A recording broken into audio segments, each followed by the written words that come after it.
ምድር ላይ ተንቋቁቶ ይግባ። ለምን ወርቁ አማራ ነው። በጣም እሱን ከምክደው ነው የምልህ። እየመጣ ሁሉ የምትለፈልፍ ሶሻል ሚዲያ ላይ ወርቁ ወርቁ ትላለህ። ወርቁ እኮ ባይዞ ያንተ ተራሰው እኮ አይደለም። ባይዞ ወርቁ ተራሰው አይደለም። በጣም ትፈሩታላችሁ። ባይዞ ወርቁን የማይፈራው ሰው የለም። አማራ ነው። በጣም ጭንቅላት አለው። አብይ አህመድ አራተኛ ስድስተኛ እያለ ስለቀለደ አይደለም። ትምህርት ቤት ባይዘው ኮሌጅ መግባት ዋጋ የለውም። አፄ ቴዎድሮስ ትምህርት ቤት አልገባም። ምኒልክ አልገባም። ኃይለ ሥላሴ አልገባም። ወርቁ አይተ ነው የግድ ዩኒቨርሲቲ ውስጥ ቢገባ ባይገባ አይመለከትም። ወርቁ ግን ሰክሰስፉል ሰው ነው።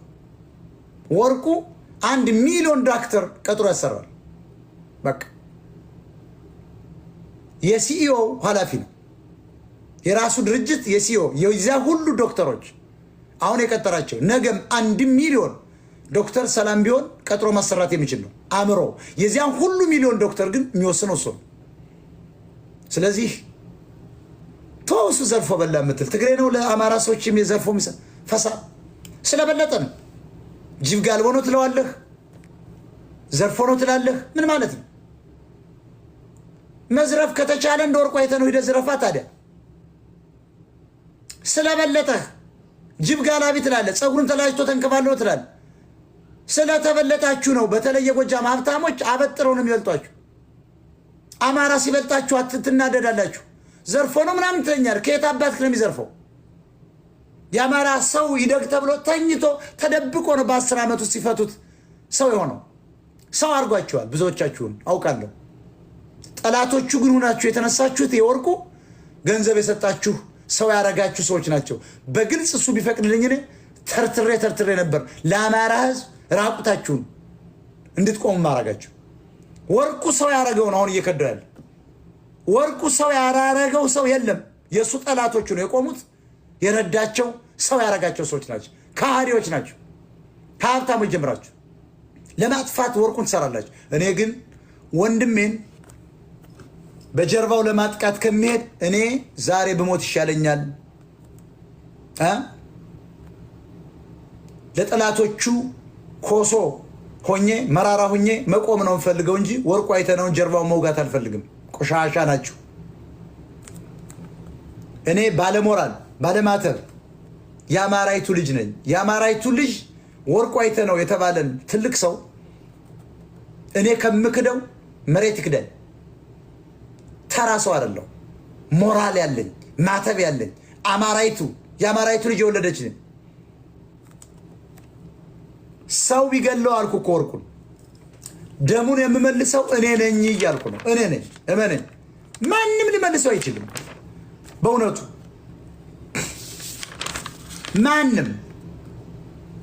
ማንም አይመልሰው። ልንገራችሁ፣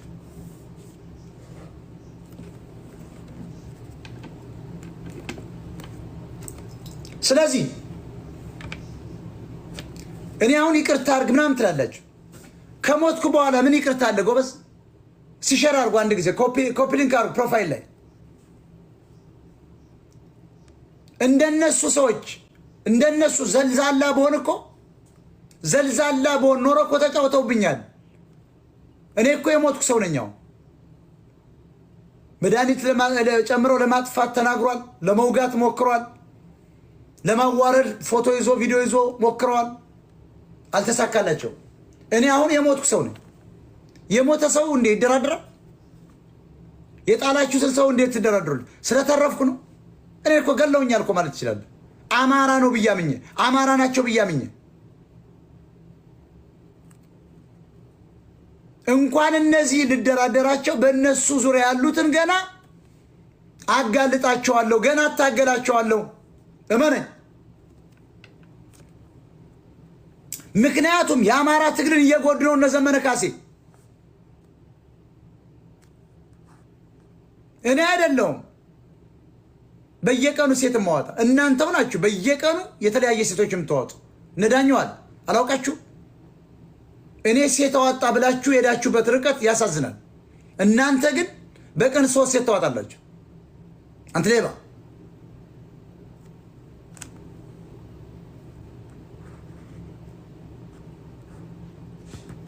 እኔ ጆከር የተባለ ዘገየ የተባለን ሰው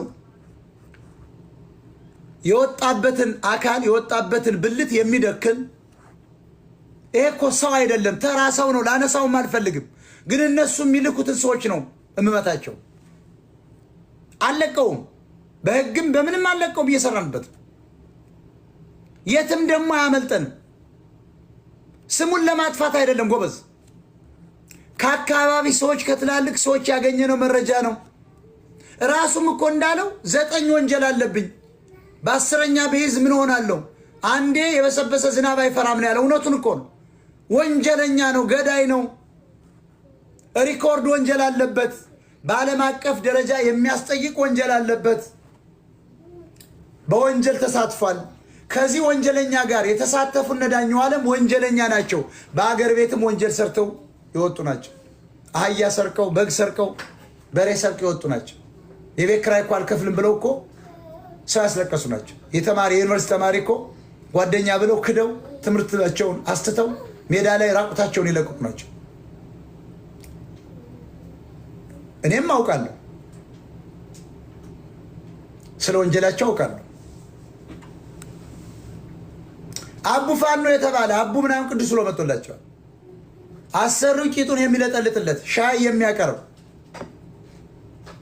የአሰሪውን ወሸላ የሚጠባ በጣም ያሳፍራል። እዚያ ከተማ ያለች ስትነግረኝ ይሄ እኮ ውዳቂ ነው አለች። የወሎ ልጅ የአሰሪውን ወሸላ ይጠባል። አሰሪው ያ ቂጡን እየደከለው አለችኝ። ይህን የሰበሰበው ሻሽ የሱ ነው የሚደክለው ነው አለች። ያንን ደግሞ ወሸላውን በዚያ ይጠርግለታል አለች። ይሄ እኮ ውዳቂ ነው አለች።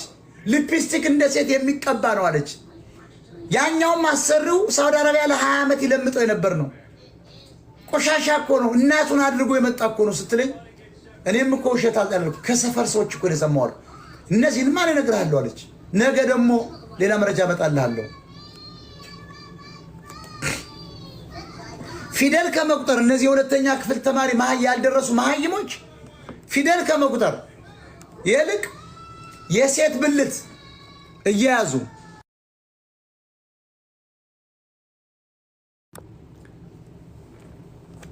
የሴት ብልት አግኝቻለሁ ይላሉ። የከሌን እንትን ይዣለሁ ይላሉ። እኔ ጎበዝ የግብር ውሃ ሲወጡ ነው እንዲህ ሴቶችን ብልት ሁሉ የሚይዙ። የሚሊዮን ሴቶች ብልት አለን አሉ። ያነዚያን ሴቶች የት አግኝቸዋቸው? ሽንት ቤት ሲቀመጡ ፎቶ አነሱት። የግብር ውሃ ሲወጡ ሜዳ ላይ ያዟቸው። ሽንት ቤት አብረው ይቀመጡ ነበር። ከየት አመጡት? የሺህ ሴቶች እምሳለኝ እያሉ ሴቶችን ለማሸማቀቅ